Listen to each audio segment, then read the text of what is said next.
तो दोस्तों, क्या ट्रंप कुछ बड़ा करने वाले हैं? मैक्रो को अंदाजा नहीं है कि G7 से मैं क्यों लौटा। इसका मतलब सीज फायर नहीं, उससे भी कहीं बड़ा है। नमस्कार, आप देख रहे हैं इंडिया न्यूज का डिजिटल प्लेटफॉर्म और मैं हूं आपके साथ आयुष। डोनाल्ड ट्रंप इस तरह से क्यों कह रहे हैं और डोनाल्ड ट्रंप ने G7 शिखर सम्मेलन बीच में क्यों छोड़ा है, आपको बताते हैं। अमेरिका के राष्ट्रपति डोनाल्ड ट्रंप ने G7 शिखर सम्मेलन छोड़ने की खबरों के बीच में एक बड़ा बयान दिया। उन्होंने ये कहा कि फ्रांस के राष्ट्रपति इमैनुअल मैक्रो प्रसिद्धि पाने की कोशिश कर रहे हैं। मैंने इजराइल ईरान युद्ध विराम कराने को लेकर G7 नहीं छोड़ा, कुछ बड़ा होने वाला है जो आपको बाद में पता चलेगा। अब अमेरिका के राष्ट्रपति डोनाल्ड ट्रंप ने G7 शिखर सम्मेलन छोड़ने की खबरों के बीच एक बड़ा बयान जारी किया।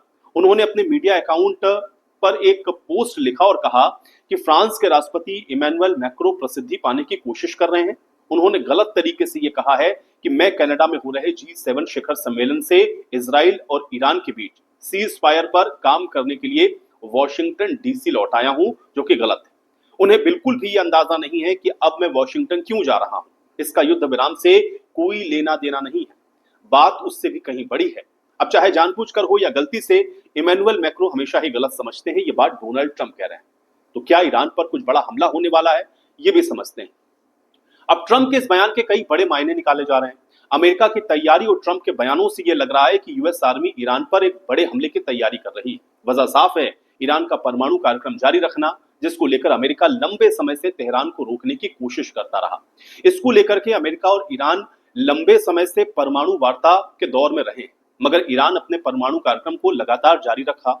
इसके बाद इजरायली सेना ने ईरान के परमाणु ठिकानों को निशाना बनाया और अब क्या अमेरिका ईरान के परमाणु ठिकानों को पूरी तरह से तहस नहस कर देना चाहता है?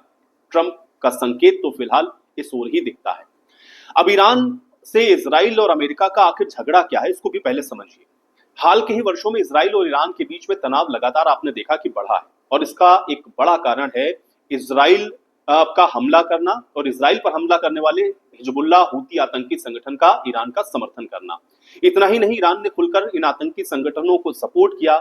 हाल ही में इजराइल में 180 मिसाइलों से पहली बार ईरान ने हमला किया। इसके बाद इजराइल ने भी तेहरान पर तत्काल जवाबी कार्रवाई की, मगर संघर्ष तब रुक गया। अब इसी हफ्ते जब इजराइल ने ईरान के परमाणु ठिकानों को निशाना बनाया, 200 से अधिक फाइटर जेट से हमला किया, तो ईरान पूरी तरह से दहल गया। इसके बाद ईरान ने भी तेल अवीव को मिसाइलों से तबाह किया। अब अमेरिका का ईरान से मुख्य झगड़ा तेहरान के परमाणु कार्यक्रम को लेकर ही है और अमेरिका यह नहीं चाहता है कि ईरान परमाणु बम बनाए, और यही चिंता इजराइल की भी है। इसलिए इजराइल और अमेरिका दोनों मिलकर ईरान पर यह हमला कर सकते हैं और इसको इस परिप्रेक्ष्य में भी आप देख सकते हैं। अब अमेरिका आखिर क्यों ईरान के खिलाफ इजराइल का समर्थन करता है, इसको भी समझिए। अमेरिका ईरान की परमाणु गतिविधियों को लेकर के उससे खफा है और अमेरिका ईरान पर इसलिए बार बार परमाणु समझौते का दबाव भी बनाता आ रहा है और तेहरान के साथ परमाणु वार्ता भी लगातार अमेरिका कर रहा। अमेरिका ये नहीं चाहता कि ईरान परमाणु संपन्न देश बने, क्योंकि इससे मिडिल ईस्ट में जंग व तबाही का खतरा बढ़ेगा।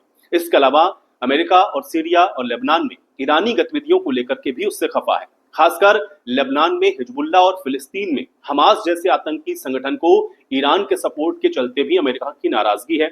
अमेरिका ने पहले भी इन स्थितियों में इजराइल को कूटनीतिक समर्थन और हथियार की सहायता दी है, लेकिन ईरान पर सीधे कोई सैन्य कार्रवाई अभी तक अमेरिका ने नहीं की है।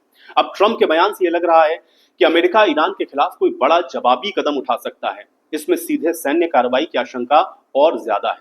इसके अलावा साइबर अटैक और ईरान पर नए आर्थिक प्रतिबंधों की एक नई श्रृंखला की भी शुरुआत हो सकती है। तब आने वाले वक्त में ये देखना होगा कि ट्रंप जो बात कह रहे हैं या G7 शिखर सम्मेलन को अगर वो बीच में ही छोड़ करके वॉशिंगटन जा रहे हैं तो उसके मायने क्या है। हालांकि ट्रंप को प्रिडिक्ट कर पाना बड़ा मुश्किल है, लेकिन ट्रंप अगर कुछ कह रहे हैं तो थोड़ा इंतजार करिए और देखते ये है कि इस बार अमेरिका का जो रुख है या ट्रंप जो कह रहे हैं कि वो कुछ बड़ा करने वाले हैं,